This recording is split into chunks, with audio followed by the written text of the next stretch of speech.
Artigo 17º. Agora a gente vai para as competências, né, dos cargos da diretoria. Dos outros cargos. Artigo 17º. Compete ao vice-presidente auxiliar o presidente na administração da organização, substituí-lo legalmente nas suas ausências e impedimentos, assumindo o seu cargo em caso de vacância até o término do mandato. Artigo 18º. Compete ao secretário manter em ordem a correspondência, documentos e arquivos da organização, secretariar as assembleias e reuniões da diretoria, redigir seus documentos e atas. Artigo 19º. Compete ao tesoureiro, inciso 1, sempre em conjunto com o presidente, abrir e manter conta em instituição bancária para a organização, arrecadar as contribuições dos associados e aplicar eventuais disponibilidades financeiras da entidade e efetuar os pagamentos autorizados pelo presidente. Inciso 2, manter em ordem a escrituração fiscal e contábil da organização em arquivos.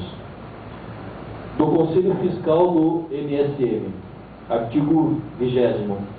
O Conselho Fiscal é constituído por 2 membros, eleitos pela Assembleia Geral, com mandatos de mesmo período que os dos membros da diretoria executiva da entidade.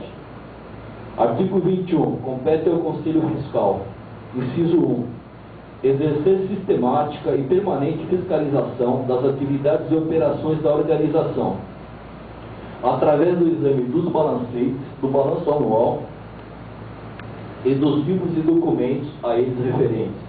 Inciso 2. Apresentar à Assembleia Geral Ordinária parecer sobre as atividades e operações sociais, tomando por base o inventário, o balanço e as contas do exercício. Inciso 3º. Informar a diretoria executiva e a Assembleia Geral irregularidades e apurar, podendo para tanto o Conselho Fiscal. 4. Solicitar à diretoria executiva a convocação de Assembleia Geral Extraordinária, caso ocorrerem motivos graves e urgentes que, por sua dimensão, possam comprometer a credibilidade da instituição.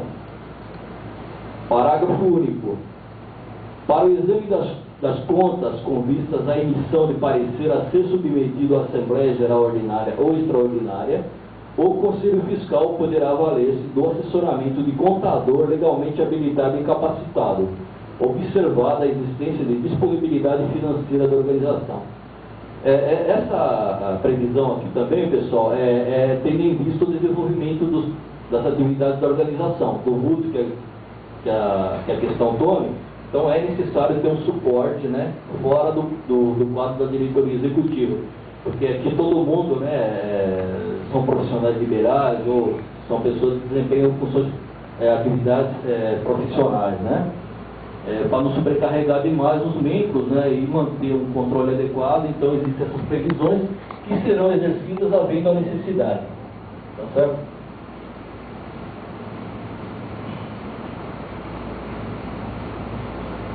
Artigo 22º trata da perda de mandato dos membros da diretoria. Também são disposições legais. Artigo 22º.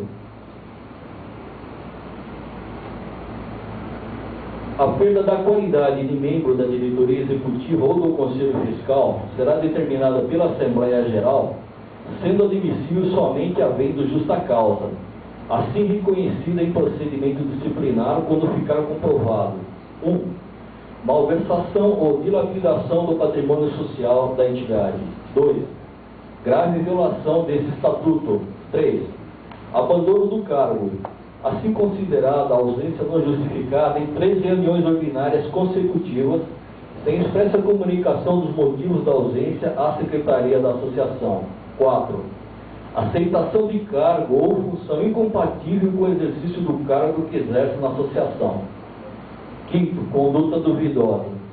Aceitação do cargo ou função incompatível. É algum membro da diretoria ser convidado para, né, ser jornalista, né, da Rede Globo, do Estadão ou da Folha, né?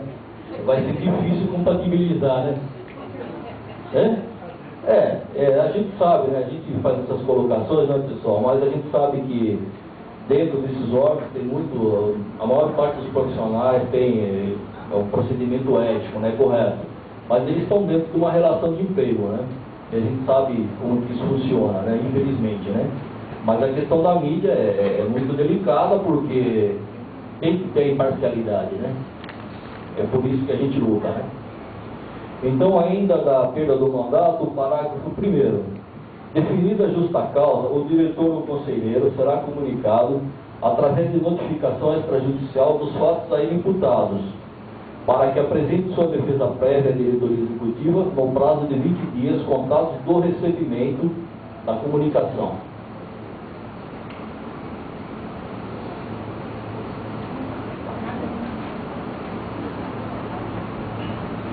Parágrafo 2º.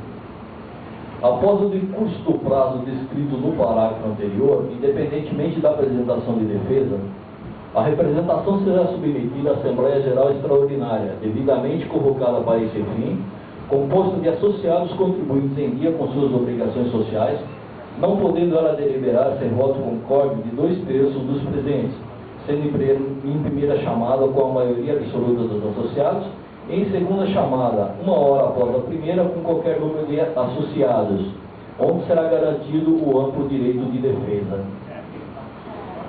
O artigo 23 trata da renúncia. Artigo 23. Em caso de renúncia de qualquer membro da diretoria executiva ou do Conselho Fiscal, o cargo será preenchido pelos suplentes. Essa é uma previsão do estatuto, a gente não tem suplente ainda, né? É suficiente, né? Da próxima eleição, né? Isso poderá ocorrer. Parágrafo 1º do artigo 23 da renúncia. O pedido de renúncia se dará por escrito, devendo ser protocolado na Secretaria da Associação, a qual, no prazo máximo de 60 dias, contado da data do protocolo, o submeterá à deliberação da Assembleia Geral. Parágrafo 2º. Ocorrendo renúncia coletiva da diretoria e Conselho Fiscal, o presidente renunciante, qualquer membro da diretoria executiva ou, em último caso, qualquer dos associados, poderá convocar a Assembleia Geral Extraordinária, que elegerá uma comissão provisória composta por 5 membros, que administrará a entidade e fará realizar novas eleições, no prazo máximo de 60 dias, contados da data de realização da referida Assembleia. Os diretores e conselheiros eleitos nessas condições cumprimentarão o mandato dos renunciantes, no período faltante.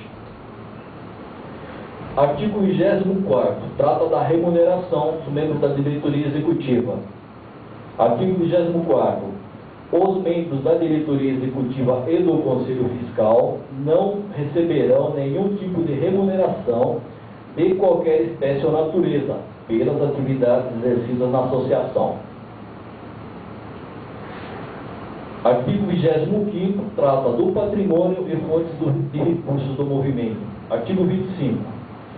As fontes de recursos para a manutenção da organização e o patrimônio do MSM é constituído, a linha A, pela contribuição de seus associados, a linha B, pelas doações e legados de pessoas físicas ou jurídicas nacionais. Não é permitido receber bens do exterior. A linha C, pelas receitas provenientes de convênios, serviços prestados, publicações de edições, bem como da renda recebida de seus bens e serviços. Então existe essa previsão do MSM gerar algum tipo de prestação de serviço e receba pagamento, né, para ser usado nos fins da organização em decorrência da prestação desse serviço. Sendo que esses serviços naturalmente devem estar ligados à função específica, né, objetivo específico da organização. Parágrafo único. O MSM aplicará integralmente seus recursos no país, no Brasil, destinando eventual sobra gerada na consecução de seus objetivos, não distribuindo lucros, vantagens ou bonificações a dirigentes, mantenedores ou associados, sob nenhuma forma.